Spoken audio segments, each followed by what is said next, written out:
और अधर्म की वृद्धि होती है, तब तब मैं अपने आप को साकार रूप से प्रकट करता हूँ। एक समय की बात है, मथुरा राज्य में उग्रसेन नाम का एक राजा था। उसने अपनी पुत्री देवकी का विवाह वासुदेव नाम के युवक से तय किया।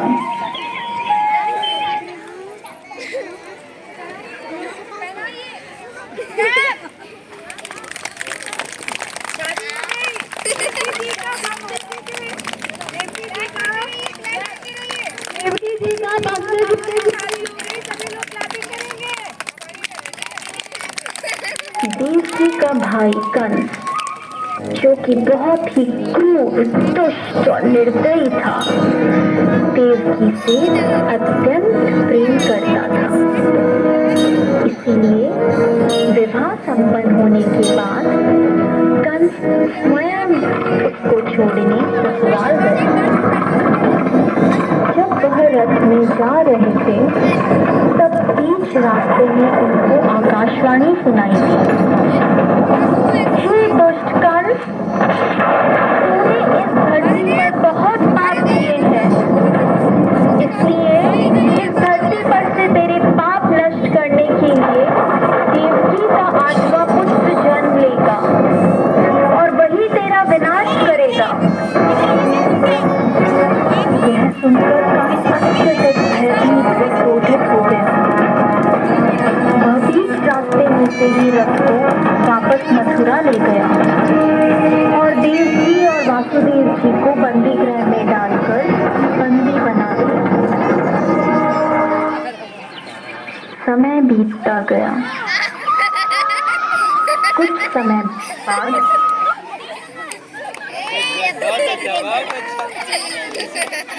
कंस ने देवकी जी को ऐसे धक्का लगा दी थी। देवकी की पहली संतान हुई।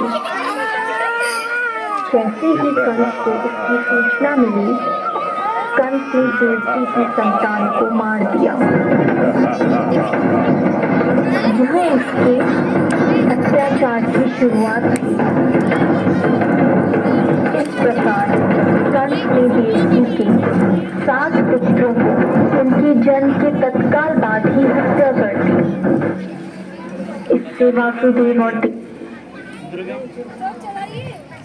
देवकी अत्यधिक दुखी थे, पर अंततः इस अंधकार के छटने का समय आ गया, जब भगवान ने धरती पर मानव रूप धारण करते हुए जन्म लिया।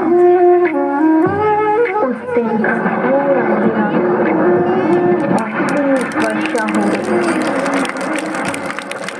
ऐसे लग्न में भगवान ने धरती पर देवकी की 8वीं संतान बनकर बालक रूप में जन्म लिया।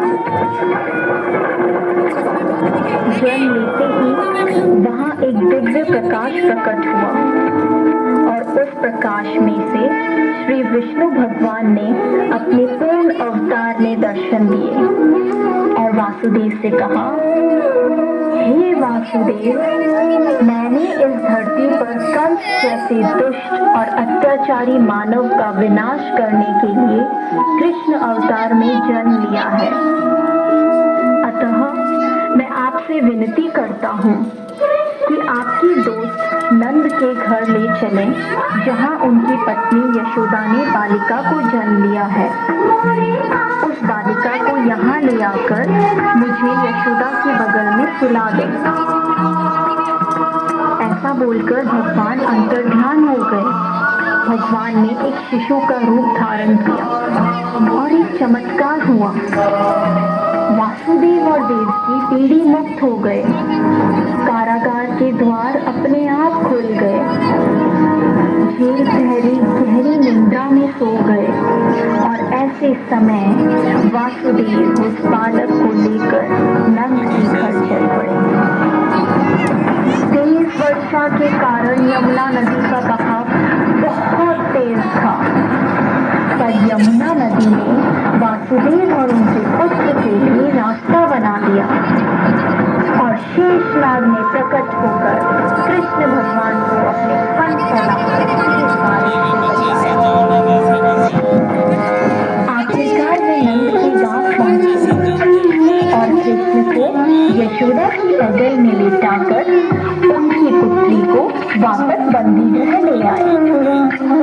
वहां पहुंचते ही बंदी गृह के दरवाजे स्वयं बंद हो गए। सारी